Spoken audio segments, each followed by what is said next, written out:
This morning, I had a really interesting story I could listen to.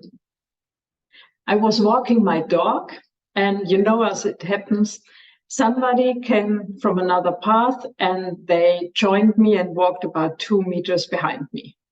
So I couldn't help but listening to what they're talking about. It were two young men, I think about 30 years old, and they both had that really big backpacks. So they're really doing a hike, not just walking the dog or going outside for 5 kilometers, but really hiking. And the one guy was telling about his vacation. And at the beginning, I didn't really listen because, how interesting can it be? But then it changed, and I thought, okay, I give him a try. It began to get a little bit interesting.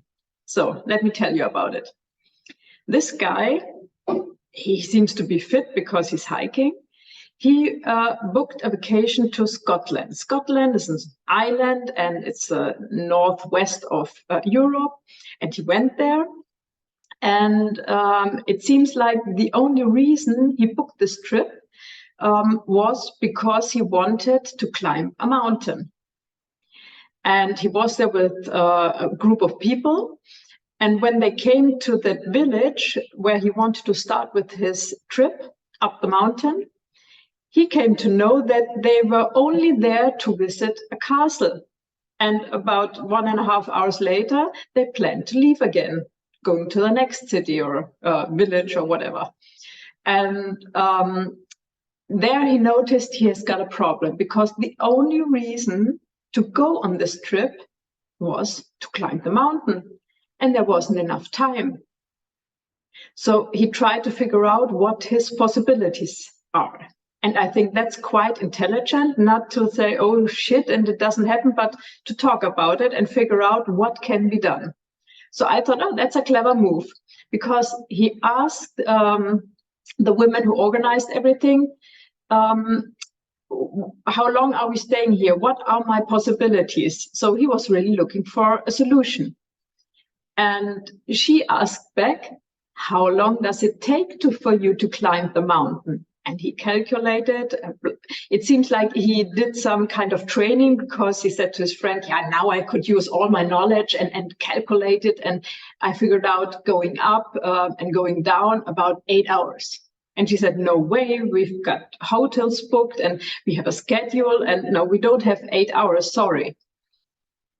And they figured out, okay, if they change something in their planning, then it's possible to make room for some hours. I really couldn't understand exactly how many hours, but he decided, okay, I want to climb that mountain, and 8 hours is too long.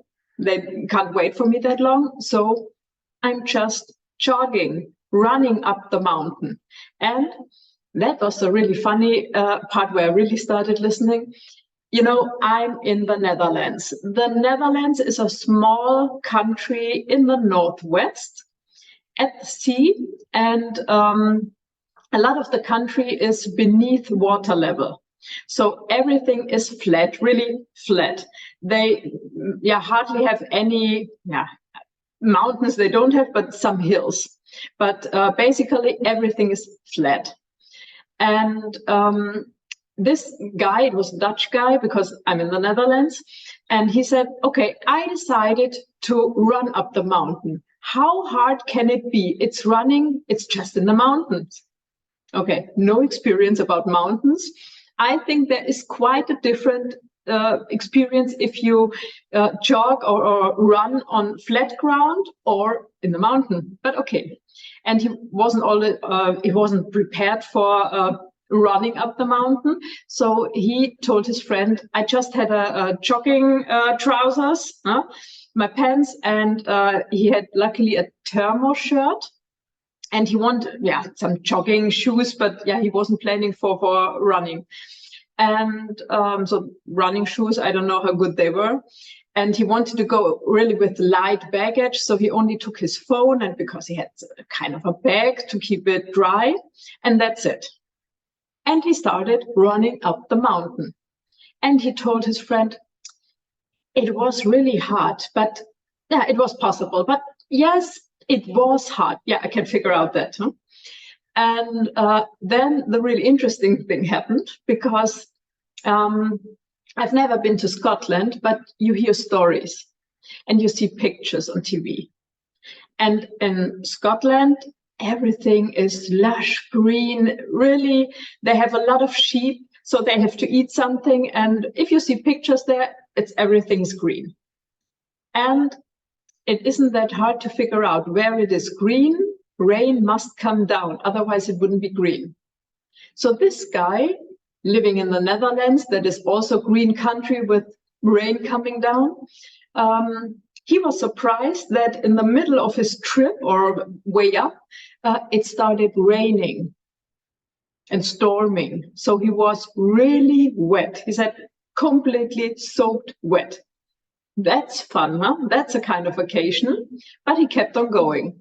And then he told his friend, up on the mountain, there was only snow. Everything full of snow. And he hadn't the right equipment to run in snow.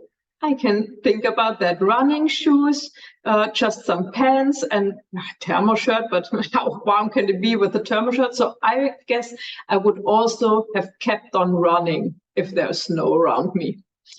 But for him, it was quite an experience. He loved it and he did it.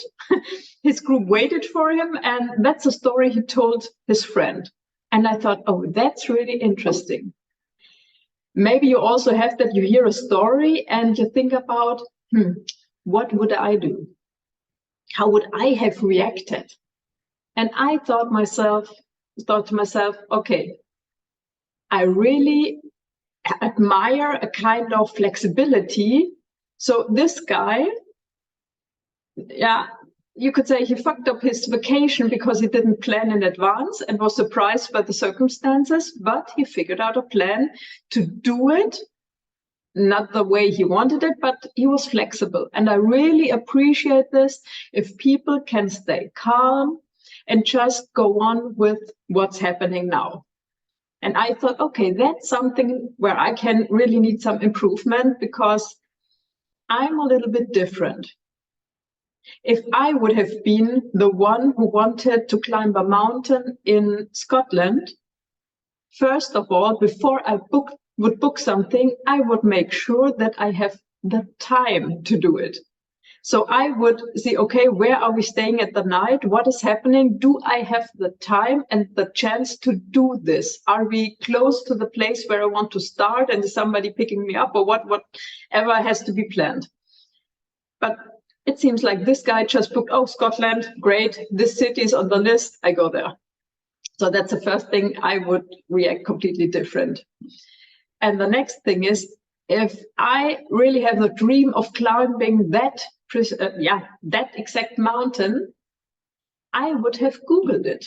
I would have Googled, how is the weather? Because I would bring the clothes I need for it and the equipment.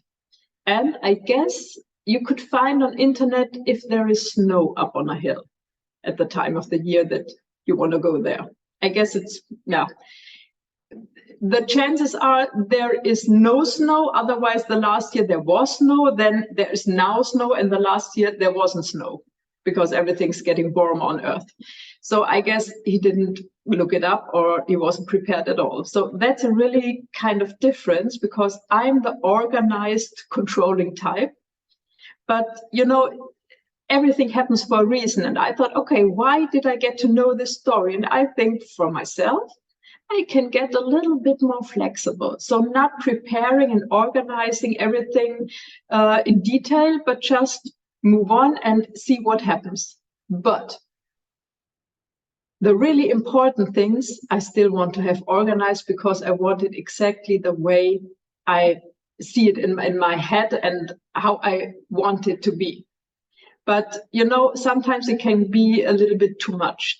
Some people, they plan too much and they aren't flexible at all. So maybe something between completely unorganized and flexible, and completely controlling, something in between would be right. So ask yourself, how many of you are more on the controlling side, organized side?